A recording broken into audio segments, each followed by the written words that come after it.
Avraham Avinu, Abraham, is the founding patriarch of the Jewish people. Avraham, our forefather, was born into a pagan world.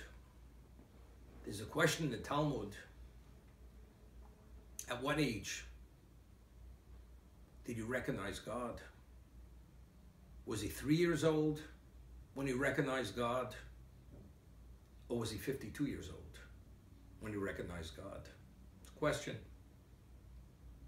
But initially, when he was born into existence, God was an unknown entity in the world. Of course,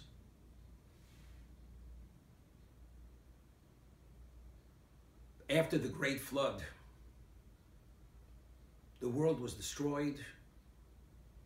The only remnant of humanity was Noach and his 3 sons and their wives. They had come out of the ark. Noach, of course, as the Torah establishes him as tzaddik. He was a righteous, devout man. He had 3 sons. Shem was the most special. He was the holiest of the 3. Chum was evil. He was the least. Yefes, who's really the forefather of the Greek civilization, he was the middle of the road son. He was not evil, but he was not devoutly righteous. Ultimately, the world evolved from these 3 individuals. Shem, his children, many of them, were also, they were devout. He had a son, Aver. Shem set up, together with his son,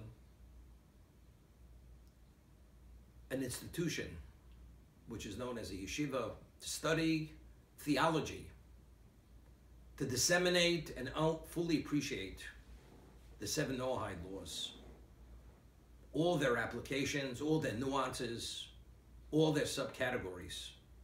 This was known as Yeshivas Shem Ve'aver. When Avraham was born, this yeshiva existed. But it's interesting. Just as Noach had failed to impact on his generation, he was given 120 years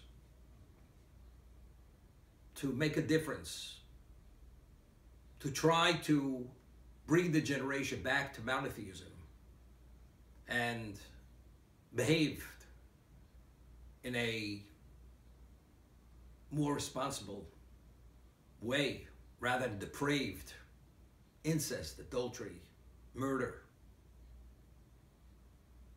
human sacrifice. Every conceivable abomination was perpetrated by that generation. God says, I give you 120 years to bring them back. If not, the world will be destroyed with a great flood. Noach failed. Although he himself was righteous and devout and outstanding, he did not succeed. Even though Shem and Aver were monotheists with tzaddikim, the Torah refers to an individual by the name of Malki Tzedek. He was known as the king of righteousness. He was the king of Jerusalem. This is after Avraham had defeated the 4 mightiest kings. The Torah tells us about this individual. And the Midrash tells us Malki Tzedek was Shem. One and the same person. Malki, from the word Melech, the king of righteousness. Melech Shalem, he was the perfect person. But in terms of his impact on humanity, regarding their beliefs and their behavior, he did not have that level of influence. However, Avraham, our patriarch, he was endowed with a spirit, with a soul, with a conviction, with a charisma, that he was able to take God, who's referred to in the Torah as the God of the heaven, that God became the God of the terrestrial level, of the earth, because God became a known entity to humanity, which he was not until that moment. Avraham being so special. Avraham, who gave the world meaning. Maimonides' Rambam, in his laws of idolatry, he speaks about Avraham, how he had impacted on the multitudes of humanity. He created a movement. He came with tens of thousands of converts to monotheism. And the pagan kings were really worried that he would change the face of humanity. From paganism, which is believing in deities, to lahavdil, to differentiate between holy and profane, to monotheism, that God is the omnipotent sole creator and the only one who dictates and wills every aspect of creation and existence. And he succeeded. Avraham is referred to as Avraham Ha'ivri. Avraham, the way it's translated, the Hebrew, or he had come from the other side of the river. However, the Midrash tells us the reason why he's referred to as Avraham Ha'ivri, Avraham, Ivri, he was one man on one side who single-handedly took on the world to impact and change their views and beliefs and values. And he succeeded. And that's why he's referred to the Ivri. Hu mitzad echad v'olam me'ever hasheni. He was on one side and the world was on the other side. He was one man against the world. How does a man, one individual, how do you take on the whole world? How is it possible? The concept or the context of ability is based on limitation. A human being only has a certain capacity, a limited capacity. So therefore, if the odds are overwhelming against the individual, it becomes an impossibility. But Avraham, he had a special backing. His backing was unlimited. He was backed by God. And therefore, there was nothing that was not at his disposal, if the intent was to bring about God's presence in existence. And therefore, Avraham succeeded in whatever he did. Whether he went to the kiln because he would not bow to the idolatry, he came out alive, unscathed. His clothing weren't even singed. Whether it was at a time where he had fought the mightiest kingdoms of the world, and he defeated them.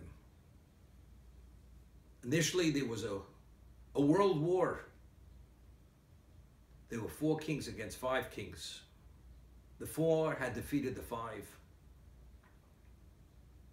And then they had taken Avram's nephew captive. He had a nephew who was not a good man, the son of his brother, who really lived evilly. And they purposely, when they had conquered the kingdom in which he lived, which was Sodom, which was known and infamous for their evil, they had taken captive because they knew